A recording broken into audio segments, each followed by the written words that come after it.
പിണറായിയും പരിവാരങ്ങളും ഈ ആരിഫ് മുഹമ്മദ് ഖാൻ ഒന്ന് ഒഴിവായി പോയല്ലോ എന്ന് പറഞ്ഞ് സന്തോഷിച്ചിരിക്കുമ്പോഴാണ് അതിനേക്കാൾ വലിയ കില്ലാടി വന്നിരിക്കുന്നത്. നിരന്തരം തലവേദനയാണോ ഈ ഗവർണർമാർ? തലവേദന, കേരളത്തിന് തലവേദന. ഇത് എനിക്ക് ചിരിയാ വരുന്നത്. ചിരിച്ചിട്ട് എനിക്ക് നിൽക്കാനും വയ്യ, ഇരിക്കാനും വയ്യ. ചിരിച്ച് മണ്ണ് കാണിക്കുകയാണ് ഈ തമാശ കാണുന്നുണ്ടേ. എന്തോ SFIക്കാരും DYFIക്കാരും ഗംഭീര പ്രകടനങ്ങൾ നടത്തുന്നു, ഇതൊക്കെ നടക്കുന്നു. എന്തുവാ നമ്മുടെ ഇവിടെ പാക് ഭീകരൻ വന്നിരിക്കുന്നു, സെനറ്റിലേക്ക് വന്നോ? അതോ ഹിറ്റ് ലിസ്റ്റുമായിട്ട് ഒരു PFIയുടെ സ്ലീപ്പിംഗ് സെല്ലിൽ നിന്ന് ആരെങ്കിലും വന്നോ? അല്ലെങ്കിൽ പോട്ടെ അവിടെ അഭിമന്യുവിനെ കൊന്ന ആരെങ്കിലും സെനറ്റിലേക്ക് പ്രവേശിച്ചു? ഇതൊന്നും ഒരു പാവപ്പെട്ട ഒരു പ്രായാധിക്യമുള്ള സീനിയർ സിറ്റിസൺ ആയിട്ടുള്ള ഒരാൾ. അപ്പോൾ അദ്ദേഹത്തിൻ്റെ പേര് രാജേന്ദ്ര ആർലേക്കർ എന്നാണ്. എൻ്റെ പേര് തന്നെ. എൻ്റെ പ്രായമുള്ള ആ ഒരു മനുഷ്യൻ പക്വത വന്ന അടിയന്തരാവസ്ഥ കാലത്ത് കൊടിയ മർദ്ദനങ്ങൾ ഏറ്റുവാങ്ങിക്കൊണ്ട് അപ്പോഴും ധൈര്യം വിടാതെ അടിയന്തരാവസ്ഥക്കെതിരെ സംസാരിച്ച, പോലീസ് സ്റ്റേഷനിൽ ചെന്ന് സംസാരിച്ച, മാപ്പെഴുതി കൊടുക്കാത്ത ധീരദേശാഭിമാനി. ഈ ഇപ്പ പിള്ളേരുടെ സമരം കണ്ടുകൊണ്ട് ഇദ്ദേഹം അങ്ങ് പേടിച്ചോടി പോകുന്നുണ്ടെന്ന് വെച്ചാൽ ആരിഫ് മുഹമ്മദ് ഖാനേക്കാൾ ധൈര്യമുള്ള ഗവർണറാണെന്ന് ഇത്. അടിയന്തരാവസ്ഥയുടെ കാലത്ത് മരണത്തെ പോലും വകവയ്ക്കാതെ ജയിലിൽ പോയ 10,000 ലക്ഷക്കണക്കിന് ആളുകളുടെ ഒരാൾ മാത്രം, 1000-ലൊരുവൻ, ലക്ഷത്തിലൊരുവൻ മാത്രമാണ്. അങ്ങനെയുള്ള ഗവർണറുടെ അടുത്ത് അഭിമാരുടെ കളി. സെനറ്റിലേക്ക് പോയി ഒരു സ്വകാര്യ പരിപാടി, സെനറ്റിൻ്റെ പരിപാടി എന്നല്ല, സെനറ്റ് ഹാള് വാടകയ്ക്ക് എടുത്ത് നടത്തി അയ്യപ്പ സമിതിയോ ഏതോ ഒരു സമിതിയുടെ സ്വകാര്യ ചടങ്ങിൽ അവിടെ ഭാരതാംബയുടെ പടം വെച്ചു. അതിൽ പുഷ്പാർച്ചന. ഷക്കീലയുടെ പടമൊന്നും അല്ലല്ലോ അവിടെ വെച്ചത്, ഭാരതാംബയുടെ പടം. എന്താ ഈ എത്ര അസഹിഷ്ണുത? ആർക്കാണ് അസഹിഷ്ണുത? മഹാത്മാഗാന്ധി അല്ല, ചുംബന സമരം നടത്തി അവർക്ക് ഷക്കീലയുടെ പടമാണെങ്കിൽ അവർ സമ്മതിച്ചാൽ എല്ലാം കാളും കൂടിയനെ അല്ലേ, കുറച്ച് ആളുകളെ. ഇനിയിപ്പോൾ ഇങ്ങനെ ഉണ്ടെങ്കിൽ ഗവർണർ ഷക്കീലയുടെ പടം വെച്ചിട്ട് പൂവിടാൻ തുറണം, അപ്പുറത്ത് ബാലൻസ് ചെയ്യാൻ വേണ്ടിയിട്ട്. പുതിയ തലമുറയുടെ ടേസ്റ്റ് അതാണെന്ന് തോന്നുന്നു. ഷക്കീലയല്ല, പുതിയ തലമുറ SFIയുടെ അതെ സാറിന് തന്നെ അറിയായിരിക്കുമല്ലോ, ഇടതുപക്ഷമാണല്ലോ കുറച്ചു നാൾ മുമ്പ് ഈ ചുംബന സമരവുമായി ചുംബന സമരം നടത്തിയ ആൾക്കാർ. അപ്പോൾ അതിലൊക്കെ വിദഗ്ധരായിട്ടുള്ള ആൾക്കാരുടെ ഫോട്ടോ വെച്ച് കഴിഞ്ഞാൽ, അല്ലെങ്കിൽ ആ ഒരു പോസ്റ്റിലുള്ള ഫോട്ടോ വെച്ച് കഴിഞ്ഞാൽ ആൾക്കാരൊക്കെ കൂടുമായി ആസ്വദിക്കുകയൊക്കെ ചെയ്യുവാൻ. ഭാരതാംബ ഇത് ഇത്തിരി വയസ്സായി പോയത് കൊണ്ടാണോ പ്രശ്നമെന്ന് എനിക്കറിയില്ല. 10-70 വയസ്സ് കഴിഞ്ഞു പോയി, അതാണ് പ്രശ്നമെന്ന് തോന്നുന്നു. ഈ ഭാരതാംബയുടെ ക്ഷേത്രമുണ്ട്, അവനീന്ദ്രനാഥ് ടാഗോർ വരച്ച ചിത്രമാണ്. വിവരം വേണം. വൈലോപ്പിള്ളിയുടെ വാഴക്കുല എന്നൊക്കെ പഠിക്കുന്നവർക്ക്, അതിലൂടെ PhD നേടുന്നവർക്ക് അതൊന്നും മനസ്സിലാവില്ല. പരീക്ഷ എഴുതായി ജയിക്കുകയും ഏറ്റവും താഴെ നിന്ന് റാങ്ക് 1ാമത്തെ റാങ്കാക്കി പോലീസ് കയറുകയൊക്കെ ചെയ്യുന്നവർക്ക് വിവരമുണ്ടോ? സമരം ചെയ്യാൻ മാത്രമുള്ള വിവരം പോരാ, കാര്യങ്ങൾ മനസ്സിലാക്കണം, ചരിത്രബോധം വേണം. ഈ ഭാരതാംബ എന്ന് പറയുന്ന ഒരൊറ്റ വികാരം കൊണ്ടാണ് സാംസ്കാരികമായി ഇന്ത്യയുടെ ഐക്യം സാധ്യമായിരിക്കുന്നത്. അതുകൊണ്ടാണ് ഈ സാംസ്കാരിക ബോധധാരയിൽ നിന്നുള്ള സെൻട്രിഫ്യൂഗൽ ഫോഴ്സുകളാണ് പാകിസ്ഥാന് ചാരപ്പണി ചെയ്തുകൊണ്ട് പണം വാങ്ങി ഈ മദ്യവും മദിരാക്ഷിയും സ്വീകരിക്കുകയും ചെയ്യുന്നത്. ഈ സ്വത്വം നമുക്ക് വേണം. ഈ സ്വത്വം എന്ന് പറഞ്ഞാൽ ഏതെങ്കിലും മതത്തിൻ്റെ സ്വത്വമല്ല, ഇന്ത്യൻ സംസ്കാരത്തിൻ്റെ, സൈന്ധവ സംസ്കാരത്തിൻ്റെ. അവരെ ഒന്നിച്ചു നിർത്തുന്ന, എല്ലാ മതങ്ങളെയും ഒന്നു ചേർത്ത് നിർത്തുന്ന ഒരു വികാരമാണ് വന്ദേ ഭാരത് എന്ന് പറയുന്ന ആ വികാരം തന്നെയാണത്. ദ്രാവിഡ ഉത്കട വംഗ എന്ന് പറഞ്ഞ രവീന്ദ്രനാഥ് ടാഗോർ എഴുതിയത് ഇന്ത്യയുടെ പൊളിറ്റിക്കൽ മാപ്പിൻ്റെ ചിത്രമല്ല.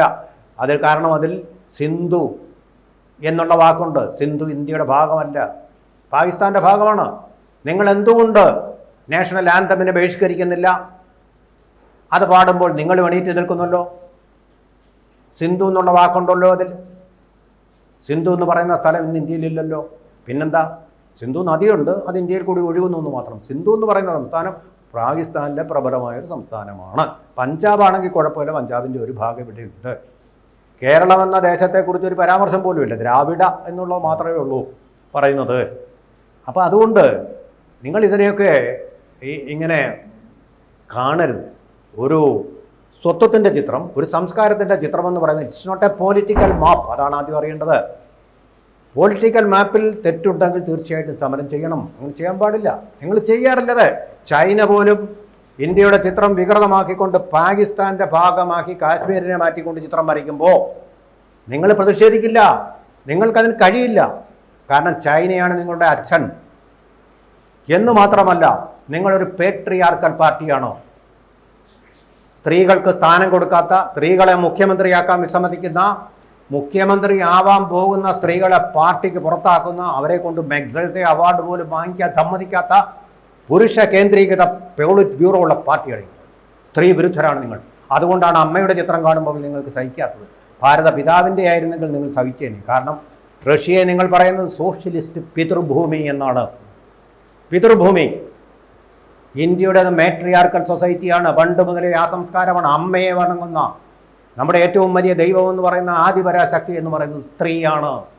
സ്ത്രീയാണ് ശക്തി. ശിവനെപ്പോലും നിയന്ത്രിക്കുന്നത് ശക്തിയാണ്. ശക്തി സൗന്ദര്യങ്ങളെന്നാണ് പറയുന്നത്. സ്ത്രീ സൗന്ദര്യവും ശക്തി പുരുഷനും. ആ സൗന്ദര്യത്തെ ആരാധിക്കുന്ന യാഥാർത്ഥ്യബോധമുള്ള ഒരു സംസ്കാരമാണ്. സൗന്ദര്യത്തെ മറച്ചു വയ്ക്കുന്ന സംസ്കാരമല്ല നമ്മളുടേത്. അതാണ് നിങ്ങളുടെ ഏറ്റവും വലിയ, നിങ്ങൾ ആരിൽ നിന്ന് പ്രചോദനം ഉൾക്കൊണ്ടോ ആ കാൾ മാർക്സ് പറഞ്ഞത്, ഇന്ത്യൻ സംസ്കാരം ഇന്ത്യയിലേക്ക് കടന്നു വന്ന സംസ്കാരങ്ങളെ കൂടുതൽ പരിഷ്കൃതരാക്കി മാറ്റിയെന്ന്. ആ നാടാണ് ഇന്ത്യ. എല്ലാ മതങ്ങളെയും ഇരു കൈകളും നീട്ടി സ്വീകരിച്ച രാജ്യം. അതിൻ്റെ പ്രതിബിംബമാണ്, അതിൻ്റെ ബിംബമാണ് നിങ്ങൾ. അതിനുവേണ്ടിയാണ് ഗവർണറുടെ മക്കാർ കൂട്ടുന്നത്. ഗവർണറുടെ ഭാര്യയുടെ ചിത്രമല്ലത്, മകളുടെ ചിത്രമല്ലത്. നിങ്ങൾ അവർ ചെയ്യുന്ന തെറ്റുകളെ അതിനെതിരെ ഒരു വിരൽ പോലും അനക്കാതെ കൊണ്ട് അവരെ പ്രകീർത്തിക്കുമ്പോൾ ഭാരതമാതാവെന്ന് പറയുന്നത് ഈ 140 കോടി ജനങ്ങളുടെ പ്രതീകമാണ്. പ്രതീകം. നിങ്ങൾ ഗവർണറെ അപമാനിക്കുമ്പോൾ ആ 140 കോടി ജനങ്ങളുടെ സ്വത്വത്തെയാണ് അപമാനിക്കുന്നത്. അടിയന്തരാവസ്ഥ കാലത്ത് ഇന്ദിരാഗാന്ധിയെ തോൽപ്പിച്ചത് ഈ സ്വത്വമാണ്. അതിൻ്റെ ഗുണഫലങ്ങൾ അനുഭവിച്ചവരാണ് നിങ്ങൾ. മറക്കരുത്.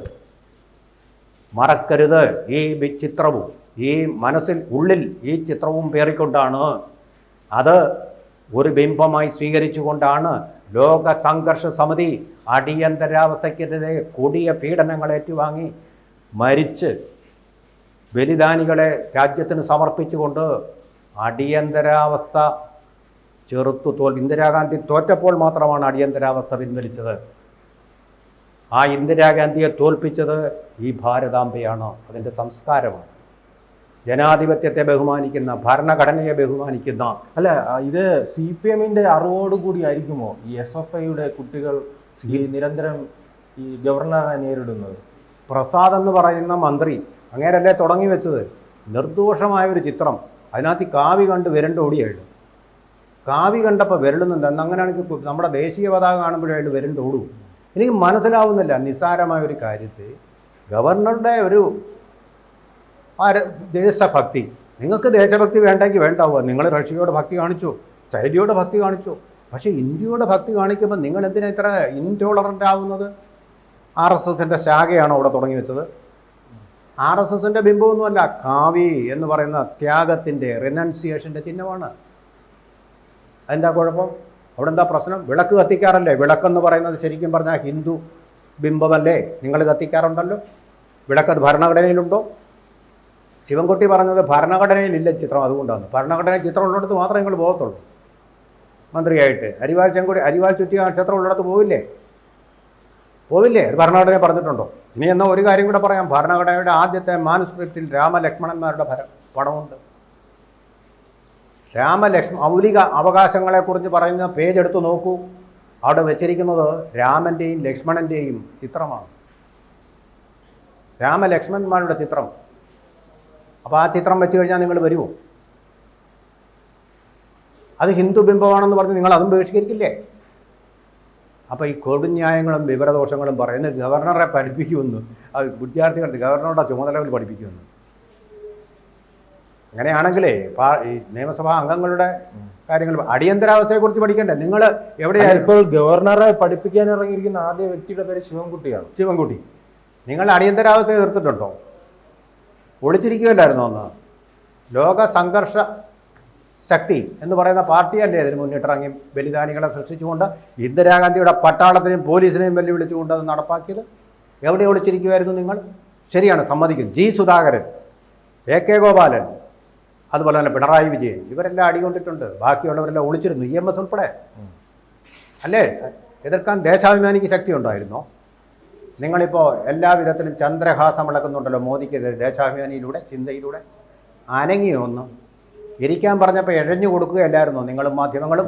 ഇനി ഒരു കാര്യം കൂടെ പറയട്ടെ. എന്നിട്ട് അന്ന് ലോ കോളേജിൽ നിന്ന് ഹാൾ ടിക്കറ്റ് വാങ്ങി പരീക്ഷാ ഹാളിലേക്ക് പോകേണ്ട G. സുധാകരൻ അടിയന്തരാവസ്ഥയ്ക്കെതിരെ ജയിലിലേക്ക് പോയി. ആ ജയിലിലേക്ക് പോയ ജി സുധാകരനെ മറന്നുകൊണ്ട് അടിയന്തരാവസ്ഥയുടെ 50-ാം വാർഷികം നിങ്ങൾ ആലപ്പുഴയിൽ ആചരിച്ചു ഇല്ലേ? ജി സുധാകരനെ വിളിച്ചോ? അതിൻ്റെ നോട്ടീസിൽ ജി സുധാകരൻ്റെ പേരുണ്ടോ? അപ്പോൾ അടിയന്തരാവസ്ഥയെ നിങ്ങൾ അനുകൂലിക്കുകയാണ് ഇപ്പോൾ ചെയ്യുന്നത്. എന്നിട്ട് ജനാധിപത്യവും ഭരണഘടനയും വഴി രാജ്യത്തെ മുന്നോട്ട് നയിക്കുന്ന മോദി, അതാണ് നിങ്ങളുടെ ശത്രു.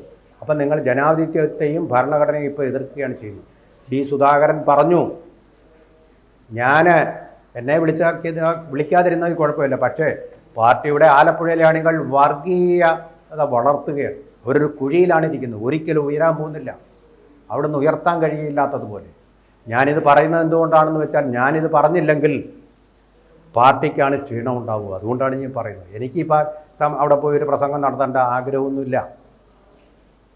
പക്ഷെ പാർട്ടി ചെയ്തത് അനീതിയുടെ അങ്ങേയറ്റമാണ്, ഒരു സംശയമില്ല. നിങ്ങൾ ഓർക്കണം കരിമുള്ളിക്കലെ കല്ലറയെക്കുറിച്ചെങ്കിലും. കൂടുതൽ വാർത്തകളും വിശേഷങ്ങളും നിങ്ങളിലേക്ക് എത്താൻ ABC മലയാളം സബ്സ്ക്രൈബ് ചെയ്യുക, ബെൽ ബട്ടണും അമർത്തുക.